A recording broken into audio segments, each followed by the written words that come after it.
Hello, and welcome to the Physical Therapy Owners Club podcast. I'm the host, Nathan Shields, and got a frequent flyer back on one of our favorite guests in the past, Stephen Rapposelli, the CEO of StretchPlex and owner of Performance Physical Therapy Clinics in Delaware. Stephen, it's awesome to have you back. Thank you so much for having me, Nathan. It's always a pleasure. Yeah, it's been cool to speak with you over the last few years because you're not only a big fan of the podcast, which I really appreciate, but Big you fan. also have been able to share with us some of your growth as it's related specifically to StretchPlex. And if people who are listening haven't heard our episodes with you explaining StretchPlex, I recommend they go back and listen to that because you developed this cash-based program specifically for your company. Yep. And it's been going on for what, about 3 years? Yes. 3 years. Mm-hmm. And so we've been able to watch you explained it. You talked to us a little bit last time about what the benefits of it were and how you made it successful. But this time I'm excited to have you on because you will be talking to us about some of the lessons that you've learned over the past 3 years. Lessons have been learned. And I know that you're bringing this from a place of, hey, if you're looking at any cash-based service, if you're looking to do some add-ons to your physical therapy clinics, these are some of the things to consider. And so well, at least I'm assuming, we haven't even really talked about what you're going to present, but this could extrapolate to other cash-based services as well, I assume. Yes. Good.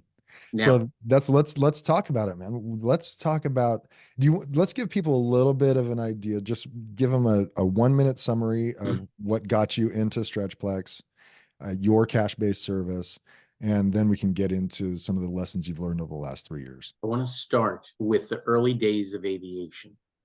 Oh, Nathan. no. This sounds like it's The going to early take a while. days of aviation. Now, in the early days of aviation, obviously there was a cockpit, and this cockpit had walls to it, and in the cockpit was a throttle, and those throttles were, pretty basic back then.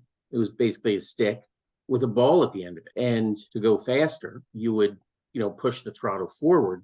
Mm-hmm. You would literally go balls to the wall, which means you're going to go very fast. So in this podcast, we're going to go balls to the wall, but now you know the meaning behind that phrase, that cliche. And I say that, and I start with that, not only to get your attention, but to really remind all of us that you need to check your understanding of what you think reality is. Because believe it or not, a lot of people think that balls to the wall means something else, but it really means pushing the balls of the throttle to the front wall of the cockpit to make the plane go faster. So what story are you telling yourself that may not be true? One story might be that physical therapists just do physical therapy. Another one might be, I don't have time or resources or talent to do something different. A story might be, I can't increase my profit margin. So I wanted to come back on this podcast to be an example, not a warning, but an example of a physical therapist who decided to open up his mindset and see what could be done.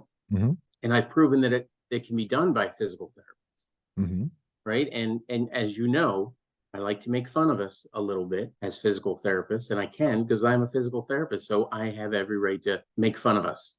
Mm-hmm. And we have that Peace Corps gene in us. Oh, totally. Where it seems like, we just want to give it all away, even if it's a TheraBand, just take it. Our bleeding hearts. Yes. Right. Or bark at the moon because some other business is taking away what we think is our turf. Right. Right. And to try to put that on its head and say, well, you know what? I can be that grouchy old man or woman, or I can do it and do it better. Mm-hmm. And let's see what happens. And hopefully, your listeners will come away with it and say, well, if that guy can do it, I can do it. Mm-hmm. Because you can. Right. So it all happened with me when I was at the Graham sessions. I think it was 2018 or 2019. I wish I knew the guy. And I like to tell the story. The guy said, hey, it was 200 PTs there. He said, everybody pull out your phone. I want you to type in Stretch Lab. And we're like, never heard of it. Typed it in. Up comes the website. And 200 PTs jaws dropped open, including mine. And let me tell you, man, we were upset, right? How dare they? This is what we're doing. This is what we should be doing. How can they do this? All these things, right? Your gut reaction, including mine. Well, after I got over that, I said to myself, well, you know what? Why can't I do it? Mm-hmm. Why shouldn't I do it? Why couldn't I do it? Then we went ahead and we did it. And this also came from years of feedback from my patients who said, "Oh, honey, I would pay you just to stretch this knee replacement out after you discharge me." I'm like, "Oh, Betty, come on, that's I silly." can't do that. That's not Yeah, licensed oh, that's physical all. Come therapy. on, Betty. Let's just get through our session here. Yeah. And after about 15 years, it finally dawned on me of hearing that maybe lady's got something there. Mm-hmm. And then as a PT, and tell me if you never feel this way, profit margins start going down, reimbursement isn't going up, but everybody wants a raise. And you're like, oh boy, man, I'm wondering if I'm on a sinking ship here. Mm-hmm. And well, if you do nothing, it very well may be a sinking ship, or you can do something about it. You can become a smith of your own fortune, a maker of your own fortune. So we started this, and I'll be honest with you, everything is basically, I made up the name. We made up what the people who do the work are called. Half the things are just our creative side going crazy. It's probably how they make South Park. What we wanted to also avoid is the frustration of us not being the gatekeeper, as much as we would like to be the gatekeeper in healthcare as physical therapists and all that. It's just not happening. And I don't know if you've ever heard it, where a patient calls you back and said, "Oh, the doctor said I didn't need physical therapy anymore, so I'm discharging myself." I mean, can you imagine? Can you imagine you see somebody who's seen a rheumatologist and you say, "Oh, you don't need to go to the rheumatologist anymore. You can just discharge yourself from them." I mean, that doesn't happen. Or an orthopedic surgeon, right? They do that to you, but you don't do it to them. So a little frustrating not being the first one to get that human and take care of them. Well, once we started doing this, we discovered that it's now the opposite, and it started growing very quickly. We started with one clinic just within our four walls in one room, and that's probably how everybody starts, or at least they should, because I think a lot of people have this idea, well, I need to find a 1,500 square foot space, or I need to find, they think they need to start big and have it fully delineated, instead of, dude, just try the product first in a room and see if it flies first, right? And then go from there if it does. Simple scales, fancy fails. Right. So what's the least you can do to see if this stuff works for you in your town? Because this doesn't work everywhere, right? You got to have an audience who values what you're doing, who's willing to pay for it. Right? This is cash-based service. Right. So people are opening up their wallets. I kind of like it. It's different from physical therapy. In fact, many things about this are the exact opposite of what you're used to as a PT owner. So it's kind of, it wakes up new parts of your brain. Well, within about 4 months, maybe 5 months, we had 4 of these separate studios, 4 of them. Nice. Which leads us to how we were dumb, part 1. Do not do that, right? Because we saw, I'm a classic visionary. I've never met an idea that I didn't like. So, you talk about squirrel. I'm like, there's a great spot. Let's put one there. There's a great spot. Let's put one there. And totally, I could justify it. I could talk you into anything. Right. So all of a sudden, we went from maybe 600 square feet to probably 4,000 square feet in total. Yeah. In these 4 studios, which comes with staffing and expenses and rent, and everything was upside down. Everything. So growing too fast in this business is a real problem. You have to guard yourself against that. That's how we were, dumb, part 1. And it's taken us quite a while to recover from that, because it opened up some other dumb things that we discovered that we did and didn't do, which I'm happy to be vulnerable to your audience and let them know, because if they go down this path, they can create their own wounds or an unforced error if they don't think things through. Here's the next one. And now it's funny, because as you listen to me, see if it also applies to your PT business. Very interesting. Here's the next big mistake that will make you kind of wince a little bit when you hear it. We didn't have systems and procedures in place. We thought we did, but we didn't. I think it's a mark of being an adult when the idea of policies and procedures to some degree maybe excites you a little bit, because there's safety in, how do we do this? Oh, here's how we do it. We have a document that says, this is how we do it, right? This is what we do. And this is how we do it, right? That's the operations manual and the employee handbook. Right. It's simple if you want to keep it simple, but if you don't have it, trouble happens. Trouble happens and you're not ready for it. So we didn't have systems and procedures in place, and it's taken us a long time to have the right person develop those to make things run the way they should. So can I ask you about that a little bit? Please do. You thought you had some policies and procedures in place. Was it that you just hadn't detailed them enough, or what was missing that didn't allow for you to follow the systems? Where was the disconnect there? You thought you had it, but what were you actually missing? Well, here's one of the secrets that I tell other owners that they should use, because I think that I may be the laziest person on the planet. So what I did as a PT owner is I said, wait a minute, I got policies and procedures. It's called performance physical therapy policies and procedures. Oh, so you took your PT. I'll just use that. Yes. Boom, and just moved it right over. Change the title from performance physical therapy to StretchPlex and keep everything the same, right? Exactly. Oh, because okay. I see what you're doing. Who looks at those things, right? Yeah. but then you see how it's different. Yeah. And then you go, oh, yeah, that's a problem. Mm-hmm. So you think you got it. Now, the other beauty of that is it also makes you look at your PT business differently. Mm-hmm. Because you discover, there's no really strong accountability chart here. We better do that. So if you venture into a cash-based business, it's going to make your PT business better, because you were going to take some of that already. Why make the donuts over again if you can help it? So you just look at it, but then you have to look at it and you see where you really probably need to tighten up operations over on your PT business side, which is a good thing, isn't it? Yeah. That's a good thing. And I think you're going to get to this point, but it's at a point where it's at the top of my mind and I have to ask. Do it. Because we had the same thing. We started a separate venture in our physical therapy clinic. We got into diagnostics, and it was great for us, but it didn't survive well until we made it its own organization. Like, we tried to stuff it into the physical therapy and make it work within the physical therapy organization, and it didn't go well, or it wasn't gaining any traction. Well, it didn't gain any traction until we made it a separate LLC with its own organizational chart, its own policy and procedures. And sure, we could steal from the other one, with its own KPIs, with its own reports, with its own chart of accounts in QuickBooks. We didn't commingle funds between the two anymore. We were tracking them separately, different billing and collections accounts. You know what I mean? Even though we use the same people. That is golden nugget. Okay. So Nathan, I didn't know if you were going to go down that route, but that's what we noticed, is that it didn't. Absolutely. It has to be separated and treated as a separate business. And it makes total sense, and it should be that way in the beginning. But it's kind of like your child coming back home after they graduate from college. It's like, it's just not, it's not working here. Yeah, it doesn't work. There's too many. Now we got adults, too many adults in this house. Yeah, and that's what you find to happen. The staff is fighting for literal physical space. Your customers are confused. And I'll get here's a tiny little story, which was as a physical therapist, embarrassing.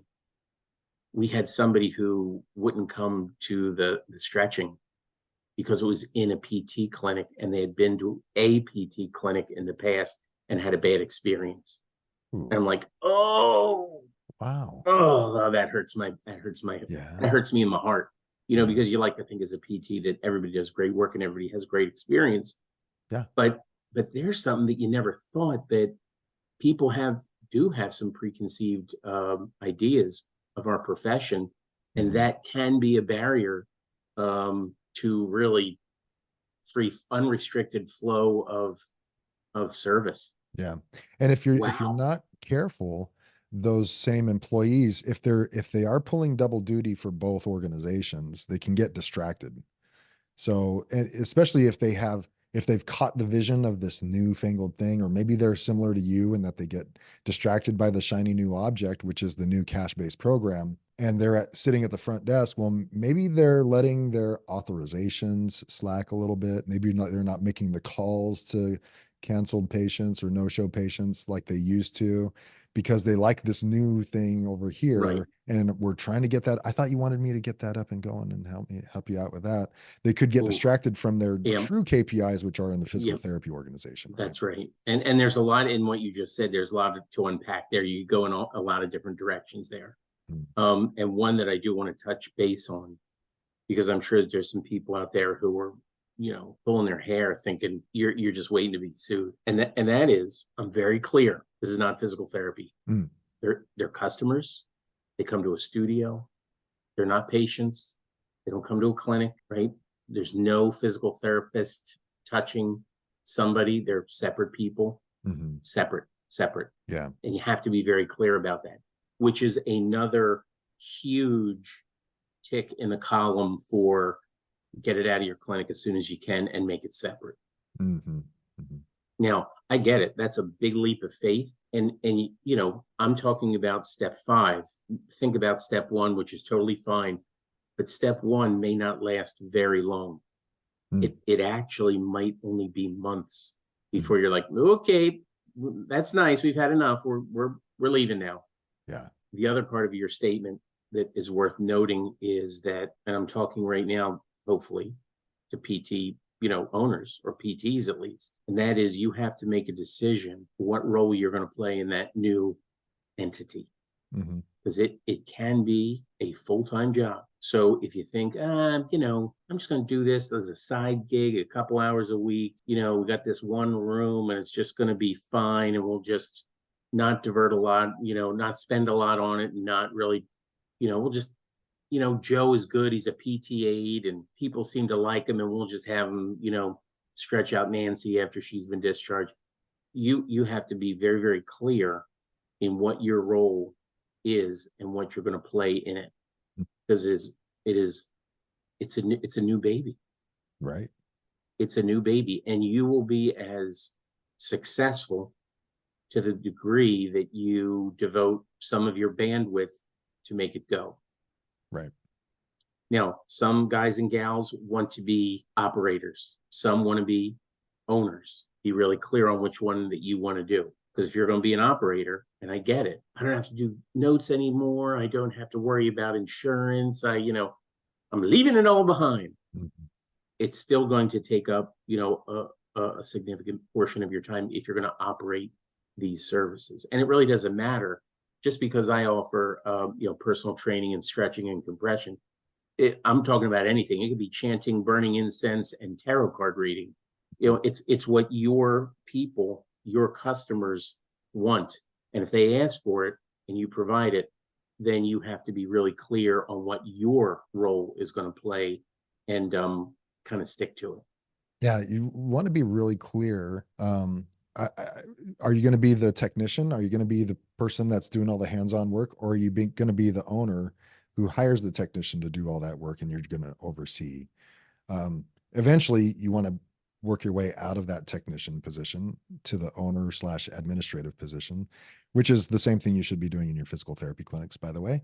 But if you don't have the time, if you think if any of these new projects you think are only going to take a few hours a week, then I think you're kind of kidding yourself, because you should be going into it developing a marketing strategy, building out policy and procedures. This is how we get a customer. This is how we treat them. This is what we say when they first make the phone call. This is how we approach them when they come for the first time. This is how we collect. This is how we say goodbye. This is how we keep them as a customer. So marketing strategy, customer service strategy, how are you going to provide the product that they're creating? And that all takes time. And speaking of that, I like to say that your business's love language is quality time. And that's so right. If you are having a hard enough time giving that quality time to your physical therapy clinic, and now you think you can just shove in a couple more hours for this new venture, if you really want to make it work, it's going to be hard if you don't have the time to carve out and provide the time that it needs. Absolutely. Again, every time you speak, there's like so much within that one little soliloquy that can be pulled out that I'm like, oh, you're right. And one thing that really stands out to me, Nathan, is, and I think it resonates with just about everybody who's listening to this podcast, nobody thinks they're average. as a physical therapist. You think you're great, Mm-hmm. right? And we all have our groupies. Believe it or not, there's actually, there's a cohort of people out there who think that I'm great. And so you start believing that after a while, and you're like, hey, listen, once I start seeing this patient, they're mine forever. There's a steel cage around them, they love me, but et cetera, et cetera. It takes humility, which is again, a core attribute of a leader. It's humility to say, okay, whatever the Steve magic is, or the Nathan magic, I can probably operationalize that. And if I thought about it long enough, I could make a checklist of how, on my initial evaluation, I create people who they will come back the next time. That's right. 100%, they will not cancel. Mm-hmm. And you wind up identifying these soft skills. I look people in the eye. I call them by their name. I shake their hand. I say hello, goodbye, and thank you. I explain what I've done. I make sure that they can anticipate that something's going to happen the next time. Mm-hmm. I tell them how they're going to feel so that when they do feel it, they're going to be like, that guy's brilliant. He knew that I was going to be sore after this. Mm-hmm. Right? Those little things all have to go in how you teach physical therapists, support staff, and then your cash-based providers on how to speak to people. Mm. Because in this world of AI and in this world of Amazon, you will win every time because of your people skills and your soft skills. That can never be reproduced. So you spend your time teaching everybody below you how to, those little differences, those little turn-in phrases make all the difference in the world to people. And we train a lot on that. And we revisit it. Yeah. So you went from, okay, you grew too fast. Yeah. And then you also took on what sounds like a lot of expenses too quickly. Yeah. Right. Instead of keeping it slim, didn't have policies. Do you know how easy it is? Do you know how easy it is to spend money? Yeah. Yeah. Yeah. Yeah. Of course. Yeah. You don't like those tables? Let's get new ones. Right? You don't like that color? Let's get a different color. That's right. Absolutely. Right. You didn't have policy and procedures in place, and you had to work on that. Here's the next one. Ready? Here's the next one. What's it? Lack of accountability, lack of follow-up. Yeah. So I think that studio should look, sound, and smell a certain way. Mm-hmm. I've told you how it should be. I've shown you pictures of it. And then I go about my business of being a physical therapist and running a physical therapy practice, and I kind of let you handle it. And then I come back, and this is the actual thing that happened. I walked into one of those studios, and they were playing Ozzy Osbourne, and the body coaches were wearing baseball caps, looked like thugs, and the lights were off. Now, you think this guy's got to be exaggerating. I was not. I walked in, I looked around, and I walked out. I said, I can't believe what I just saw. Wow. Right? So the lack of follow-up, the lack of accountability is critical when you start to branch out and you start to let others into your sandbox. Right? So just because I've written it down as a checklist, you got to follow up on it and make sure that it's always like that. Mm. Because you get to have it whatever way you want it to be, but you have to make sure that it still is. Mm-hmm. Right? I'm like, how come that studio isn't doing well? How come visits are dropping in that studio? And we walked in and we found out, well, that's not welcoming to people. 70-year-old Betty is not going to like listening to Ozzy Osbourne and AC/DC, even though the people that work there liked it. Right. Right. So you got to ensure accountability. And that means you got to follow up. You have to make sure that everything is just the way you want it, or the people that you delegate that to follow up on it. Same thing with PT, isn't it? Mm-hmm. It is. And I like the first thing that you did is observe. So in my training in the past, it was if you see an issue in a certain area as it is being reported to you by the KPIs, so you're seeing something go down in the wrong direction on a graph according to the KPI. I think one of those first things is to just observe the situation. If KPIs are getting low at the front desk, if KPIs are low for someone for a provider and their cancel rate is high compared to the other providers in your clinic. I think one of the first things you need to do is simply observe. I really like using analogies, and this is where, and the analogy is really true. And they call it a dashboard. And just like the dashboard of your car, the check engine light comes on. All that means is you better go check your engine. It doesn't tell you that your spark plug is bad or your distributor's all messed up, or you left your coat under the hood or something. It doesn't tell you any of that stuff. It just says something's not right. And just like in your PT business, you should get to a degree of intimacy with your KPIs that you may not know at first blush what's wrong, but something's not right. Like I know that if claims submitted are at a certain amount, that 2 weeks later revenue is going to be a certain amount, right, based on visits that were a certain amount, right. And if one is really crazy, like everybody in the leadership team goes, whoa, whoa, whoa, whoa, something's going on there. Now in the beginning we didn't. And the same thing will happen when you have a cash-based business, only you won't have any history to know. Right.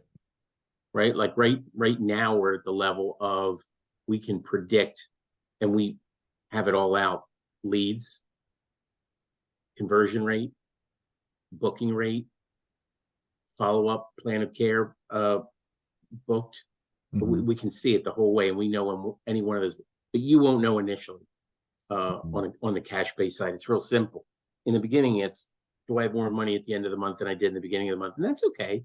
That's okay for a couple months to think that way. I mean, we all did that. Right. I did that for probably the first 10 years. My KPI was my checking account balance. Guilty. Anybody else? Right. Right. And now you're like, wait a minute, that revenue per visit dropped a little bit. And look at the charges, and look at the units. And if your 26-year-old self heard you today, they wouldn't even know what you were talking about. Right. So it happens over time. And you develop a new nomenclature for this side business. So the next dumb move: letting the wrong people in. Letting the wrong people in. Now, if anybody has the key to unlock the ability to know 100% of the time who the wrong people are, I would like to know who you are. Right. And we could probably spend the balance of this podcast talking about funny stories of the person who was all that in a bag of chips, and the first day they were late because their car was booted. Right. Those kind of people, you're like, oh boy, I didn't see that coming. Wow. Yeah. But letting the wrong people in, and then to add insult to injury, using time, energy, and resources to train them when they're the wrong person is a huge mistake, particularly when you're growing fast. Right. Because you need people. Right. Hey man, I need people. If I don't have enough openings, I can't do the business. We all get that. Same as PT. But if you let the wrong person in, and if you don't have a framework and a procedure to try to at least weed out the obvious bad ones, this is going to go really bad fast. Yeah. Because you're not going to be able to. You're going to have to give up some control to be able to do the things that you need to do. So finding the right person is critical. Now, you've had many guests on your previous podcast, because I've listened to them, on some really cool ways to evaluate that. And I think that there's good advice in some of your previous podcasts on how to do that. Lots of books to read. I think that, there may not be one that's the absolute best, but something is better than your gut. And that's a hard part for most physical therapy owners, is because we weren't trained to weed those people out. Right. We're just trained to be physical therapists. We weren't trained to even be business owners. So, like you said, about 2 or 3 episodes ago, Adam and I talked about how to interview people well. And that's a big part of the weed out process, right? Is to ensure that there's value alignment to begin with.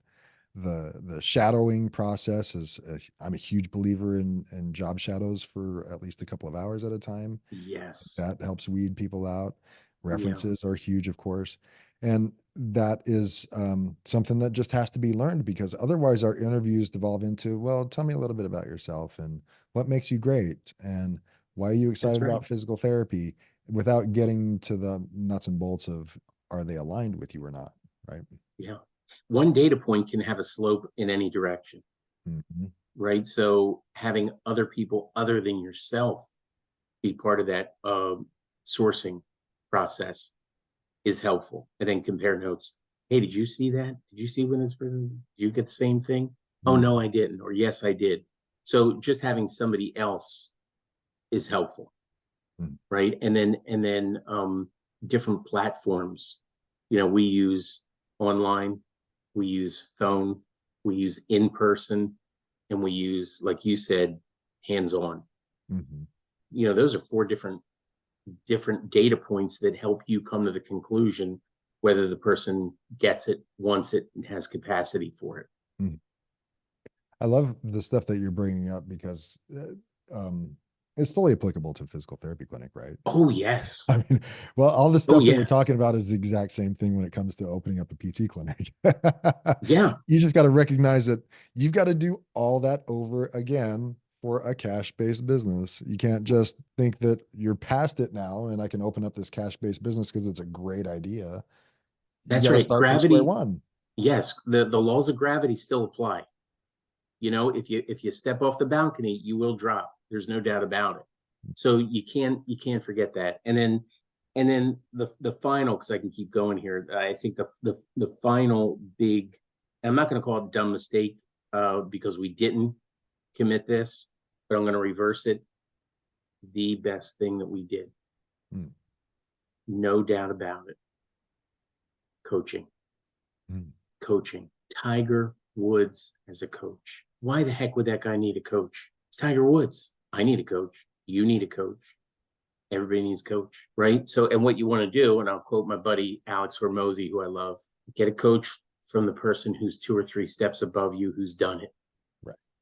Right. He said, I can't coach you on a $1 billion business because I don't have a $1 billion company. I can coach you on a $100 million business because I have a $100 million company, but that's what you go to, right? You go to somebody who's done it, has experience doing it, so that you get the lessons without the scars. Yeah. That's been my mantra since I started, right? There's 3 steps. It's reach out, step out, and network. And reach out is it. You gotta find some kind of support. And I'll tell you, you don't do it, but I'm telling you, most people are like, nah, yeah. Goes in one ear and out the other. I don't need that. Yeah. But yes, you do. You really do. So you know, where are we now? You know, we're probably going to go past 1 million this year. Way to go! Nice job, man. Yep. In cash-based services, and I don't consider it a secret. I want, you know, and that's 4 studios, and that's with systems in place and exceptional people. My COO is probably one of the most extraordinary young men I've ever met. He is everything that I am not. Couldn't do it without him. He's the horsepower. It's good to find those kind of people, but I'm saying that simply because we're not talking about $1,000 difference. It's getting to be, at least to me, it's that significant amount of revenue. Nothing to sneeze at. And where's the limit? I don't see one. I don't see one. I know you have a model to get StretchPlex throughout the country. Are you in other states at this point? Pennsylvania and Delaware. Nice. Pennsylvania and Delaware. But I'm saying this because you can do this as a PT. You should be doing it as a PT. Again, if you decide to offer, you know, infrared cold plunges and CBD oil.